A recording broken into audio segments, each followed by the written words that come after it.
कराची के इलाके कोरंगी में फैक्ट्री की आग, 17 जिंदगियां निकल गई। फैक्ट्री में अलार्म और फायर ब्रिगेड की गाड़ी में ड्राइवर ही नहीं था। गफलत का जिम्मेदार कौन है? रेस्क्यू ऑपरेशन में ताखीर हुई। नज़दीक थाने की नफरी भी देर से पहुंची। फैक्ट्री में गैर कानूनी तौर पर कायम थी। आतिशज़दगी की वजूहात जानने के लिए फैक्ट्री से फॉरेंसिक टेस्ट के नमूने हासिल कर लिए गए। सरकार की मदईयत में मुकदमा दर्ज कर लिया गया है। फैक्ट्री के 2 मालिक, मैनेजर, 2 सुपरवाइजर्स और चौकीदार नामजद हैं, लेकिन कोई गिरफ्तारी नहीं हो सकी। तफसीलात इस रिपोर्ट में जानिए। आपको बताएं कि वफाकी वज़ीर इत्तलात फवाद चौधरी कहते हैं कि शहबाज शरीफ जलसे करने से पहले नून लीग में लीडरशिप का फैसला करे। नून लीग में आधे लोग मरियम नवाज, आधे शहबाज शरीफ के पीछे चल रहे हैं। नवाज शरीफ को समझ नहीं आ रहा शादियां अटेंड करें या सियासत करें। लंदन में शादी की तकरीब में $1 मिलियन से ज्यादा का खर्चा हुआ। शादियां करें लेकिन अवाम के पैसों से नहीं। वफाकी वज़ीर की सिंध हुकूमत पर भी तनकीद। कहा, सिंध में गवर्नेंस की सूरत हाल तशवीशनाक है। सारे अहलकार इसी मिशन पर लगे हैं कि वफाक से आने वाले पैसे को कैसे दुबई मुंतकिल करें। बिलावल भुट्टो जरदारी कहते हैं कि जियारे जानते हैं एहतजाज और जलसा कैसे किया जाता है। इमरान खान ने पिछले दिनों अपनी 3 साल की तबाही का जश्न मनाया। इमरान खान की मौशी पॉलिसीज की वजह से अवाम का मौशी कत्ल हो रहा है। Chairman Peoples Party Bilawal Bhutto Zardari का यह भी कहना है कि तब्दीली का असल चेहरा गरीब दुश्मनी, बेरोजगारी है। नौकरियां देने के बजाय जिनके पास पहले से रोजगार था वो उनसे छीना जा रहा है। जिनको खुद अपना रोजगार सिलेक्ट होकर मिला है वो पाकिस्तानी अवाम से रोजगार छीन रहे हैं। पाकिस्तान को बचा सकते हैं, एक ही रास्ता है, वो जिद्दोजहद का रास्ता है, वो जमहूरियत का रास्ता है, वो एहतजाज के रास्ता है। खान साहब की 3 साल की हुकूमत में जो नुकसान, जो तकलीफ आम आदमी को पहुंचा है वो पाकिस्तान की तारीख में नहीं पहुंचा। तब्दीली का असल चेहरा गरीब दुश्मनी है, बेरोजगारी है, महंगाई और गुर्बत है। आपने पीपल्स पार्टी को ताकतवर बनाना है। हमारा एहतजाजी मुहिम है। जो अवाम के हकूक पे डाका मारा जा रहा है, मुआशी कत्ल किया जा रहा है, एक तरफ आपका एहतजाजी सिलसिला चल रहा होगा तो दूसरी तरफ वज़ीर आला सिंध साहब और उनकी जो टीम है, जो वज़ीर है, वो सिंध के अवाम के दरमियान में होंगे। हमने इस कठपुतली को भगाना है, हमने पाकिस्तान को बचाना है। ये काम सिर्फ और सिर्फ मेरे पाकिस्तान पीपल्स पार्टी के जियाले करवा सकते हैं। हुकूमत मुखालिफ इत्तेहाद PDM का सरबराही इजलास कराची में जारी है। तफसीलात जानते हैं नुमाइंदा जियो न्यूज़ कामरान नज़ीर ने हमें ज्वाइन किया है। मजीद तफसीलात क्या हैं कामरान, इससे मुतालिक क्या पता चला है, शेयर कीजिए। देखिए, इजलास में जो हुकूमत मुखालिफ इत्तेहाद है इसके जो सरबराही इजलास है, इसमें अरकान की जानिब से हुकूमत की मौजूदा हुकूमत की जो कारकर्दगी है इस पर तशवीश का इजहार किया गया। खासतौर पर महंगाई, गुर्बत और बेरोजगारी पर जो है बहुत तशवीश का इजहार किया गया और आइंदा की हिकमत अमली पर गौर किया गया है। इजलास में कल जो कराची में एक बड़ा जलसा होने जा रहा है PDM का, उससे मुतालिक भी तजावीज़ पर बातचीत की गई है। मियां नवाज शरीफ वीडियो लिंक के जरिए इसमें शरीक हैं, मरियम नवाज भी वीडियो लिंक के जरिए शरीक हैं। इसके अलावा इस इजलास की सदारत मौलाना फजल रहमान कर रहे हैं। अपोजिशन लीडर मियां शहबाज शरीफ और दीगर जो PDM के कोई अंदर की खबर बाहर आई है कामरान? देखिए, इस वक्त ये एक बंद कमरा इजलास हो रहा है क्योंकि मुस्लिम लीग नून के वर्कर्स भी बड़ी तादाद में यहाँ आ गए थे। तो इजलास से कबल ही बदनज़मी भी देखने में आई थी। मुस्लिम लीग नून के कई रहनुमाओं को PDM के इस इजलास में जाने से रोक दिया गया था। तो इस वक्त भी मुस्लिम लीग नून के वर्कर्स यहाँ मौजूद हैं। बहुत शुक्रिया कामरान तफसीलात के लिए।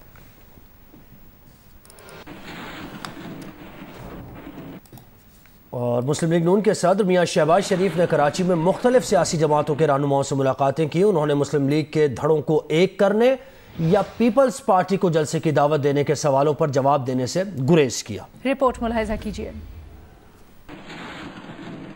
सदर मुस्लिम लीग नून शहबाज शरीफ अपने दौरे कराची के दूसरे रोज साबिक गवर्नर सिंध मरहूम मुमताज भुट्टो के घर पहुंचे और उनके बेटे अमीर बख्श भुट्टो से ताज़ियत की।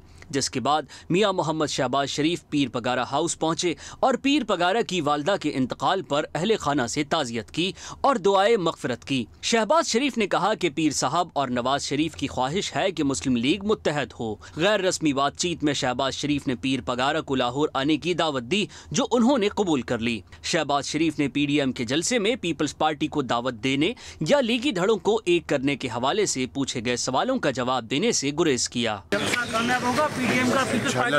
पीपल्स पार्टी से राब्ता कर रहे हैं जलसे के लिए, आप जिस तरह कहीं कर रहे हैं। शहबाज शरीफ साबिक सदर ममनून हुसैन मरहूम के घर भी गए और उनके साहबजादों अरसलान और सलमान से ताज़ियत की और फातिहा ख्वानी की। इससे कबल गुज़िश्ता रात उन्होंने अशाइया तकरीब से खिताब करते हुए कहा कि कराची की कारोबारी शख्सियात से मुलाकात करके बेहद खुश हुआ हूँ। कराची का अमन बहाल होने का 100% क्रेडिट नवाज शरीफ हुकूमत को जाता है।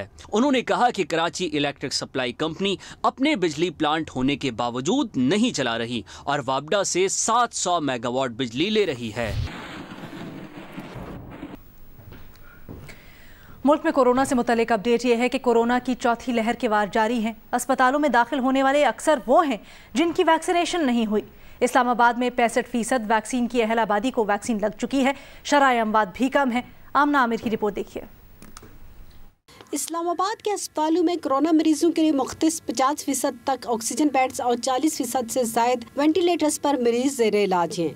महकमा सेहत के मुताबिक अस्पतालों में ज़ेर इलाज कोरोना मरीजों में अक्सरियत उन अफराद की है जिन्होंने इंसदाद कोरोना वैक्सीन नहीं लगवाई। अस्पतालों के इंतहाई निगहदाश्त वार्ड में मौजूद मरीजों के लवाकिन कहते हैं अगर वैक्सीन लगी होती तो शायद ये हालात न होते। हमारा मरीज वेंटिलेटर पे है, किसी वजह से टीके नहीं लगवाए, वो आज आखिरी सांस में है। लेकिन मैं ये कहना चाहता हूँ आवाम से, मेहरबानी फरमा कर आप कराएं वैक्सीनेशन। महकमा सेहत इस्लामाबाद के हुक्काम का कहना है कि वैक्सीनेशन की बढ़ती शरह के साथ कोरोना केसेस में भी कमी आई। ऑलमोस्ट 65% पॉपुलेशन जो है एलिजिबल पॉपुलेशन या फर्स्ट या सेकेंड डोज वैक्सीन उनको लग चुकी है। जो बचे हुए लोग हैं, जो 30 से 35% के करीब जो लोग हैं, उसे अपील करते हैं कि वैक्सीन लगवाएं, क्योंकि अल्टीमेटली यही सोल्यूशन है।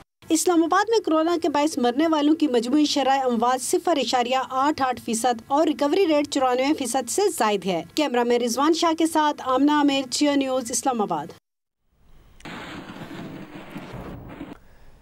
लाहौर के 5 टाउन्स में 10 मोबाइल वैन्स के जरिए शहरियों की वैक्सीनेशन का सिलसिला शुरू कर दिया गया है। शहरी मोबाइल वैन सर्विस से खुशी खुशी वैक्सीन लगवा रहे हैं।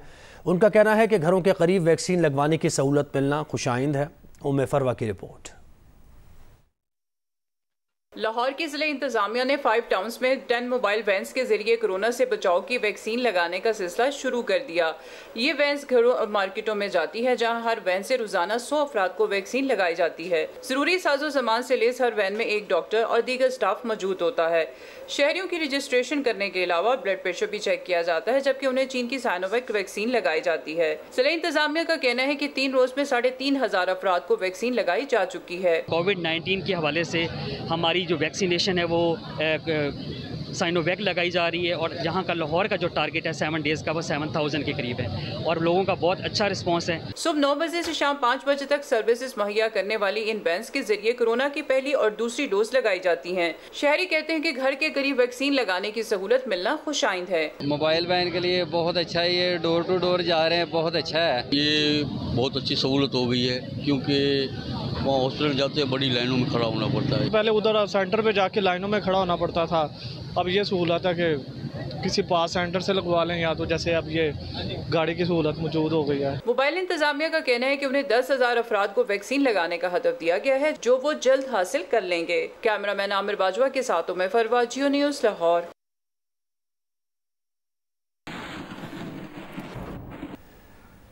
इस्लामाबाद के थानों में CCTV कैमरे और ओपन माइक नस्ब करने का फैसला किया गया है। तर्जुमान पुलिस के मुताबिक IG इस्लामाबाद और DIG ऑपरेशंस अपने दफातर से इन कैमरों को खुद मॉनिटर करेंगे। मजीद तफसीलात जानते हैं अयाज पर यूसुफ जई से। अयाज, किस तरह से सारा सिस्टम काम करेगा, कब से नाफिज होगा? ये फौरी तौर पर इसको नाफिज करने का इरादा रखते हैं। IG इस्लामाबाद काजी जमीजुर रहमान की सदारत एक अहम कायम मीटिंग हुई है, क्योंकि इस्लामाबाद में کچھ وارداتوں کے حوالے سے بھی جو ہے اس میں اضافہ ہو رہا ہے، اور ساتھ ساتھ جو پولیس کو وہاں پر جو پولیس تھانوں میں موجود ہیں ان کے رویے کے حوالے سے کافی شکایات ہیں. سوشل میڈیا پہ کافی زیادہ نازیبا الفاظ استعمال کرتے ہوئے پولیس اہلکاروں کو پایا گیا، جس کے حوالے سے آج یہ جو میٹنگ ہوئی ہے اس متفقہ طور پر یہ فیصلہ ہوا ہے کہ تمام تھانوں میں CCTV کیمرے اور اوپن مائک نصب کرنے کا جو ہے فیصلہ کیا گیا ہے، اور یہ اس کی ایکسیس IG اسلام آباد کے آفس اور DIG آپریشن اپنے دفاتر میں اس کی خود مانیٹرنگ بھی کریں گے، اس کو خود مانیٹر کریں گے. بہت شکریہ ایاز اکبر یوسف زئی تفصیلات کے لیے. پشاور میں مقیم میڈیکل کالج کی افغان طالبہ فرشتہ نے الزام لگایا ہے کہ اس کے والد کو پولیس نے منشیات کے جھوٹے مقدمے میں پھنسایا، جبکہ چادر اور چار دیواری کا تقدس پامال کرتے ہوئے ان کے والد کو گھر سے حراست میں لیا گیا. رضوان یوسف زئی کی رپورٹ. افغان میڈیکل طالبہ فرشتہ نے پریس کانفرنس کے دوران پشاور پولیس پر الزام لگایا کہ پشتخرہ تھانے کے پولیس انسپیکٹر عباد وزیر نے میرے والد محمد رفیق کو گھر سے اٹھا کر جھوٹے مقدمے میں پھنسایا ہے. گھر کے قریب CCTV کیمرے نصب ہیں جس میں پولیس کی کارروائی کو دیکھا جا سکتا ہے. فرشتہ نے وزیر اعظم عمران خان اور وزیر اعلیٰ محمود خان سے پولیس زیادتی کا نوٹس لینے کا مطالبہ کیا. مجھے جان سے مارنے کی دھمکیاں دی جا رہی ہیں. میں نے IG اور CCPO کو درخواست بھی دی ہے مگر ابھی تک کچھ نہیں ہوا. پولیس FIR کے مطابق 3 اگست کو علاقہ پشتخرہ میں رنگ روڈ پر کارروائی کے دوران 2 افغان باشندوں کو گرفتار کیا گیا، جن کے قبضے سے 6 کلو گرام آئس اور 10 کلو گرام ہیروئن برآمد کر کے مقدمہ درج کیا گیا. CCPO پشاور عباس احسن نے جیو نیوز سے بات چیت میں بتایا کہ انہیں ابھی تک افغان طالبہ کی درخواست نہیں پہنچی. درخواست ملی تو اس کا جائزہ لیں گے. رضوان یوسف زئی، جیو نیوز، پشاور. آگے بڑھتے ہیں. اولمپکس میں نمایاں کارکردگی دکھانے والے ایتھلیٹ ارشد ندیم نے بازو میں درد کے باعث اولمپکس میں نہ جانے کا فیصلہ کیا تھا. یہ انکشاف اولمپک دستے کے ڈاکٹر اسد عباس نے جیو نیوز سے گفتگو میں کیا. انہوں نے بتایا کہ ارشد ندیم کو اولمپکس میں شرکت کے لیے فٹ کیا گیا. دیکھیے لاہور سے رئیس انصاری کی رپورٹ. اولمپک دستے کے ڈاکٹر اسد عباس کا اولمپک مقابلوں میں جیولن تھرو میں قومی پرچم سربلند کرنے والے ارشد ندیم کے حوالے سے اہم انکشاف. کہتے ہیں کہ ارشد ندیم کی کوہنی میں درد تھا جس کی وجہ سے وہ صحیح طرح سے تھرو نہیں کر پا رہے تھے. ارشد ندیم کو اولمپک میں لے جانے کے لیے تیار کیا گیا. ارشد ندیم جب یہاں پہ ٹریننگ کر رہے تھے تو میرے پاس ان کے کوچ ان کو لے کے آئے. کونی کا مسئلہ تھا، وہ تھوڑا مشکل تھا، اور فزیوتھراپی کے 2-3 سیشنز 4 سیشنز دینے کے بعد بھی پین ریلیف نہیں ہو رہی تھی. تو پھر ہم نے رسک لیا اور اس کو کونی کے اندر ہم نے انجیکشن بھی لگایا. یہاں جانے سے پہلے یہ ایک سٹیج ایسی آ گئی تھی کہ بقول اس کے کہ میں نے اور میرے کوچ نے یہ ڈیسائیڈ کر لیا تھا کہ ہم اولمپکس پہ نہیں جاتے. اس پین کے ساتھ میں پرفارم نہیں کر سکوں گا. ڈاکٹر اسد عباس نے بتایا کہ ٹوکیو میں بھی ارشد ندیم تھرو کرتے ہوئے ہچکچا رہے تھے کہ کہیں درد پھر سے نہ نکل آئے، لیکن انہیں یقین دہانی کرائی گئی. پھر حوصلے کے ساتھ ارشد ندیم نے کارکردگی دکھائی. ٹوکیو پہنچنے کے بعد میں ان کی ٹریننگ پہ بھی ساتھ جاتا رہا ہوں. وہاں پہ بھی اس کو ہیزیٹنس تھی جس طرح عام پلیئرز کو ہوتی ہے انجری کے بعد. میں نے کہا جی وہ آپ تھرو پراپر نہیں کر رہے، میں دیکھ رہا ہوں. اس نے کہا جی کہ مجھے شاید دوبارہ نہ پین ہو جائے. ڈاکٹر اسد عباس نے کہا کہ بھارتی کھلاڑی کا کوچ ڈرا ہوا تھا. وہ کہتا تھا کہ ارشد ندیم 90 میٹر سے زیادہ تھرو کرنے کی صلاحیت رکھتا ہے. ایک سٹیج پہ میں نے جب ٹریننگ پہ تھا تو میں نے جو اس کے آرچ رائیول سمجھ لیں نیرج چوپڑا، ان کے کوچ سے پوچھا کہ میں کہا how do you rate our boy, تو اس نے بتایا کہ یہ 90 سے اوپر بھی تھرو کر سکتا ہے، اس کے اندر اتنی کیپیسٹی ہے. ڈاکٹر اسد عباس نے کہا کہ جیولن تھرو کے ایک بھارتی کھلاڑی کے ساتھ 7 آفیشل آئے تھے. ہمارے کھلاڑی بھی اگر تربیت کے ساتھ معاشی خوشحال ہوں تو وہ کسی سے کم نہیں. رئیس انصاری، جیو نیوز، لاہور. افغان طالبان کے ترجمان ذبیح اللہ مجاہد کا کہنا ہے افغان طالبان کے سربراہ بار بار واضح کر چکے ہیں کہ افغان سرزمین کسی کے خلاف استعمال نہیں ہوگی. اگر پاکستانی طالبان افغان طالبان کے سربراہ کو اپنا سربراہ مانتے ہیں تو انہیں ان کی بات بھی ماننا ہوگی. جیو نیوز کے پروگرام جرگہ میں سلیم صافی سے گفتگو میں انہوں نے کہا کہ پاک افغان طویل سرحد پر بعض مقامات ایسے ہیں جہاں ابھی تک ان کی رسائی نہیں. حکومت کی تشکیل کے بعد طالبان حکومت اس سے متعلق میکینزم بنائے گی. د اسلامي امارت دریځ دا د سموږ لکه څنګه چې په خپل هیواد کې امنیت ټینګول غواړو او جنگ جګړې پای ته رسول غواړو. نور هیوادونو کې هم د امن طرفدار. امنیت مهم شی ده په ټولو هیوادونو کې باید امنیتونه چا تعدیل نشي، امنیتي لحاظ خلک مسؤلیت ولري او دا زموږ اصولي دریځ چې اجازه نه ورکوي چې افغانستان خاور د بل ملک په ضد استعمال شي. البته موږ پاکستان ترمنځ پوله پرته ده، دا پوله ډیره ناهمواره ده، غریزي سیمې لري، د سیمې لري ځان ته کنټرول لا موږ هم نه ده سوی او بشپړ رسیدګي نه ده ورته کړې، او ځینې داسې سیمې شته چې پاکستاني حضور هم په هغو سیمو کې نشته. خپل اړخ کې په خط باندې کوم اړخونه دي غریزي سیمې دي، ناهمواره او ناهواره سیمې دي، په دغو سیمو کې که څوک موجود هم وي د هغو په اړه باندې تصمیم دا ده چې موږ به اجازه نه ورکوو چې څوک د افغانستان خاوره استعمال کی بچہ ٹی ٹی پی کے لوگ آپ کے امیر المومنین کو اپنا امیر المومنین مانتے ہیں. ٹی ٹی پی کی قیادت نے، اکثریت نے آپ کے امیر المومنین کی بیعت بھی کی ہے، تو ہم کس طرح پر یقین کریں کہ آپ ان کے خلاف کارروائی کریں گے؟ مثلا اگر ان کی قیادت آپ کے ہاتھ آ جائیں تو کیا رویہ ہوگا آپ کا ان کے ساتھ؟ نو څوک چې چاته امیر المومنین وایي او بیعت سره وکړي، د دې معنا خدا د دغه خبره به مني. امیر صاحب څه وایي کله خوښ کنه یو خبره به مني. نو په دې مورد باندې امیر المومنین غوښتنه ده او تاکید ده بار بار په فرمانونو کې ویل چې افغانستان له خاور نه چا بل هیواد خاور ته تهدید مه پرېږدي. نو په چیرې دوی ځان زموږ متبعین وبولي او ځان زموږ کړنلارو ته متحد وبولي او امیر وبولي زموږ مشر، نو بیا دغه خبرې باید ومني، زموږ قوانین او زموږ اصول او زموږ تعهدات په باید ژوند پاتې. ذبیح اللہ مجاہد کا تفصیلی انٹرویو آج رات 10:05 پر جیو نیوز پر پروگرام جرگہ میں نشر کیا جائے گا. آگے بڑھتے ہیں. افغان صوبے ننگرہار میں ڈرون حملے میں داعش کا منصوبہ ساز جنگجو مارا گیا. امریکی سینٹرل کمانڈ کا کہنا ہے کہ ابتدائی اطلاعات کے مطابق ڈرون حملے میں ہمارا ہدف داعش جنگجو مارا گیا. ڈرون حملے میں کوئی شہری جاں بحق نہیں ہوا. خبر ایجنسی کے مطابق ڈرون حملے پر طالبان ترجمان نے کوئی تبصرہ نہیں کیا. کابل ایئرپورٹ دھماکوں میں امریکی فوجیوں سمیت 170 سے زائد افراد ہلاک اور 150 سے زائد زخمی ہوئے تھے.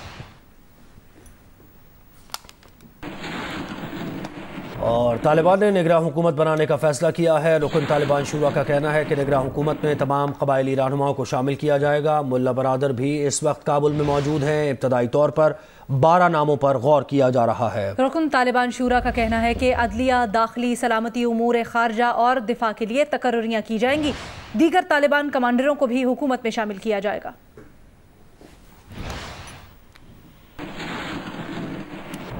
ایرانی سپریم لیڈر آیت اللہ خامنائی نے امریکہ کو افغانستان کے تمام بحران کا ذمہ دار قرار دیا. کہا کہ افغانستان پر امریکی قبضے کے 20 برسوں میں کوئی ترقی نہیں ہوئی. ایرانی سپریم لیڈر کا کہنا تھا کہ مستقبل میں ایران افغانستان کے تعلقات کا انحصار طالبان کے رویے پر ہوگا. افغان عوام کے حامی ہیں.